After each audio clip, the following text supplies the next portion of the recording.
आज मैं आपको वृंदा के तुलसी बनने की परम पवित्र कथा बताऊंगी। तो ऐसा है कि पौराणिक काल में एक लड़की थी जिसका नाम था वृंदा। राक्षस कुल में उनका जन्म हुआ था। वृंदा बचपन से ही भगवान विष्णु की भक्त थी। वह बड़े ही प्रेम से भगवान की पूजा किया करती थी। जब वह बड़ी हुई तो उनका विवाह राक्षस कुल में जालंधर से हो गया। जालंधर समुद्र से उत्पन्न हुआ था। वृंदा बड़ी ही पतिव्रता स्त्री थी।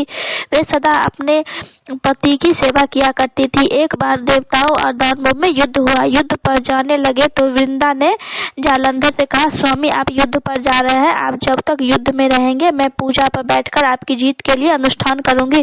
तब तक आप वापस नहीं आते तब तक मैं संकल्प नहीं छोड़ूंगी।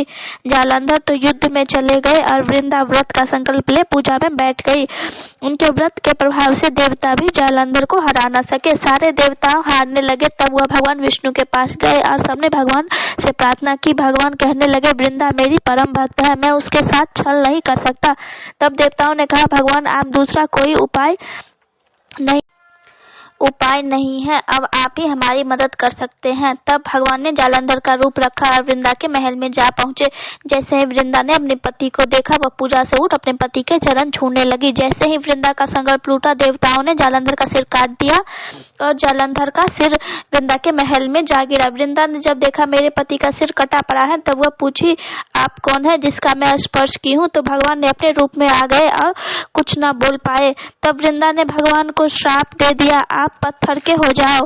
जब भगवान पत्थर के हो गए तो सभी देवता हाहाकार करने लगे। माता लक्ष्मी रोने और वृंदा से गुहार लगाने लगी। तब वृंदा ने भगवान को ठीक कर दिया और अपने पति का सिर लेकर वे सती हो गई। उसके राख से ही एक पौधा निकला। तब भगवान विष्णु जी ने कहा कि आज से इनका नाम तुलसी है। मेरा एक रूप पत्थर के रहेगा जिसे शालिग्राम के नाम से तुलसी जी के साथ पूजा जाएगा। मैं तुलसी के बिना कोई प्रसाद नहीं ग्रहण करूंगा। उसी दिन से सभी तुलसी जी की पूजा करने लगे और तुलसी जी का विवाह कार्तिक मास में शालिग्राम जी के साथ देवउठान एकादशी के दिन तुलसी विवाह के रूप में पूजा जाता है।